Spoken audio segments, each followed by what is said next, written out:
नमस्कार. मी नयना आपटे या यूट्यूब चॅनलवर आपल्या सर्व रसिक प्रेक्षकांचं मनपूर्वक स्वागत. कसे आहात तुम्ही? दिवाळी कशी गेली? एक एक सण यायला लागले. हो, दिवाळी, त्याच्यानंतर देवदिवाळी, मग तुळशीचं लग्न. ह्या दिवाळीच्या प्रसंगात आपली सगळी मनं अगदी आनंदात रमली. हो ना. फक्त एकच आहे, थोडंसं महागाईनं आपल्याला थोडंसं नाराज केलं. अहो, मी जरी कलाकार असले तर तुमच्यासारखी सामान्यच आहे. महागाईची झळ जशी तुम्हाला बसते तशी ती मला सुद्धा बसते. पण सामान्य माणूस म्हटल्यानंतर हसतमुख चेहरा ठेवून आनंदाने सगळं स्वीकारणं हेच तुमचं आमचं कर्तव्य आहे. ते आपण केलं आणि आपण करतोय. मागच्या वेळेला आपला विषय चालला होता की दामोदर हॉलचा सगळा छोटा छोटा इतिहास मी तुम्हाला सांगितला जुजबी प्रकारानं. आता दामोदर हॉलच्या बाहेर जर आपण आलो, म्हणजे रस्त्यावर जर आलो, तर तिथे एक जुना दरवाजा आहे जो भाजी मार्केटमधनं आतमध्ये जातो. छोटा दरवाजा. हे सगळं स्मृतीमध्ये माझ्या आहे, पण आता ते विस्मृतीत गेलेलं आहे, कारण आता तिथे काहीच नाही आहे. त्या छोट्या दरवाज्यानं तुम्ही आतमध्ये गेलात की एक बुकिंगचं घर लागतं, छोटंसं घर. तिथे बाजूला नाटकाचे बोर्ड लागतात. कलगीतुरा, त्याच्यानंतर दुसरी व्यावसायिक नाटकं, लावणी, आणि समोर एक डोरकीपर असतो जो वर्षानुवर्ष तिथंच आहे. आणि गेल्यानंतर काय नाही ना बाई, कसं काय? मग मी त्याला विचारते, काय रे, नाटकाचं बुकिंग कसं आहे? चांगलं आहे, जवळजवळ हाऊसफुल होईल, असा प्रतिसाद दिला आणि ऐकला की मन कसं आनंदानं भरून येतं. नाटक हाऊसफुल आहे म्हणून नव्हे, तर आपल्याला जे आपण कलाकृती सादर करणार ती बघायला इतके डोळे साक्षीला आहेत, हा आनंद मनामध्ये मावत नाही बघितल्यानंतर. आणि असंच हे गेलं कैक वर्ष चाललेलं आहे. आता याच्यानंतर तुम्ही बाहेर पडलात ना, हाऊसफुल गर्दीतनं बाहेर पडलात आणि समजा उद्या तुम्ही जाहिरात बघितली की अरे उद्या संगीत स्वयंवर आहे, पण ते कुठे आहे? मग ते आहे शिवाजी मंदिरला. हो, अहो, शिवाजी मंदिर म्हणजे एक इतिहास आहे नाटकाचा. मला आठवत आहे त्या दिवसापासून,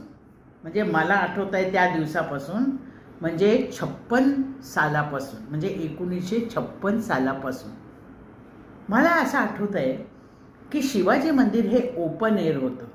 ओपन एअर म्हणजे काय? आता ते बंदिस्त आहे ना, ते उघडं होतं, म्हणजे वरती छत होतं. हो, ओपन एअर होतं. आणि शिवाजी मंदिर हे एका स्तरावरती असं उंचावर त्याचं बांधकाम होतं जुनं. म्हणजे खालून अशा खुर्च्या अशा वर वर वर वर वर वर जायच्या.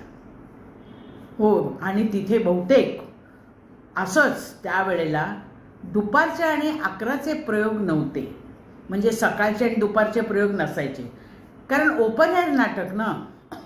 ओपन एअर थिएटर म्हटल्यानंतर नाटकं रात्रीच व्हायची.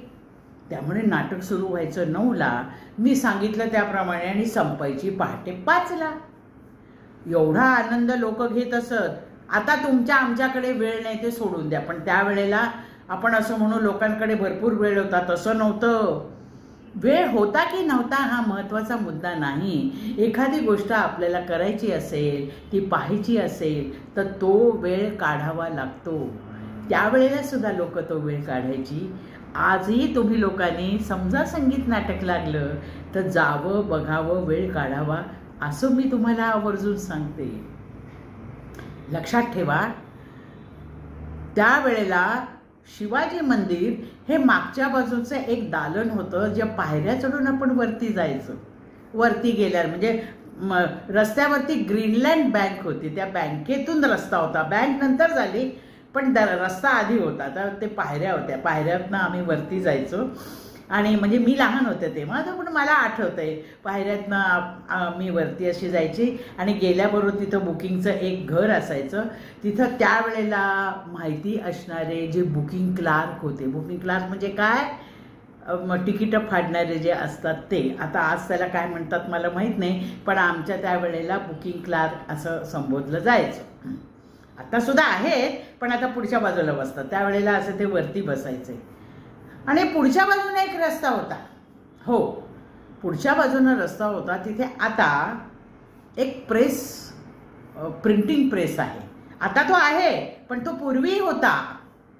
त्या प्रिंटिंग प्रेसच्या तिथे त्यावेळेचे निर्माते, मोठे मोठे निर्माते, आता कोण असं तुम्ही म्हणाल तर बघा, बाळ कोलटकर, मधुसूदन कालेलकर, कलावैभवचे मोहन तोंडवळकर, मामा पेडणेकर, ही त्यावेळची दिग्गज मंडळी जे नाटकं लावायची किंवा कॉन्ट्रॅक्टर स्वरूपामध्ये त्यांचं अस्तित्व असायचं. कॉन्ट्रॅक्टर म्हणजे काय? नाटकाचे प्रयोग लावणे, त्याला कॉन्ट्रॅक्टर म्हणतात. हो, त्यावेळेला म्हणायचे. आत्ता कॉन्ट्रॅक्टर अवेलेबल नाही, ते आता ते ऑनलाईन बुकिंग वगैरे असा सगळा प्रकार आहे, पण तेव्हा कॉन्ट्रॅक्टर असायचे. आणि प्रयोग संख्या काय म्हणाल, प्रयोग संख्या अशी होती की 5, 7, 10, 12, 15, 20 अशी प्रयोग संख्या. कारण तेव्हा टी व्ही नव्हता ना, एक सिनेमा हे एवढं एकच माध्यम होतं. तेव्हा समोर हाऊसफुल जर असेल, समोर म्हणजे कुठे? Plaza theatre. हो, व्ही शांताराम बापूंचं प्लाझा थिएटर, तिथे सगळे मराठी सिनेमे लागायचे. ते जर हाऊसफुल असेल तर मग लोक भरा शिवाजी मंदिरला यायची आणि ही तुडुंब गर्दी असायची. आणि त्यावेळेला संगीत नाटकच असायचं. आता संगीत नाटकाचा जो दामोदर हॉलचा जो माहोल होता ना, तोच माहोल शिवाजी मंदिरचा होता. 7 वाजताच लोक मेकअप करायला बसायचे. त्यावेळेला शिवाजी मंदिरला वरच्या बाजूला एक जिना होता आणि तिथून माझ्या आईबरोबर मी वरती जायची. तिथं तिची मेकअप रूम होती. तिथे एक पंख्याची अरेंजमेंट केलेली असायची. ती म्हणजे हिरोईनची रूम, म्हणजे नायिका, नाटकाची नायिका, त्यांची ती रूम. तिथे एक माणूस उभा असायचा. हार, तुरे, गजरा अशा काही गोष्टी लागल्या तर, आणि कपडे परिधान करताना काही मदत लागली तर, असा एक मनुष्य तिथं अवेलेबल असायचा. त्यावेळेला नायिकेच्या म्हणण्याला खूप महत्त्व असायचं.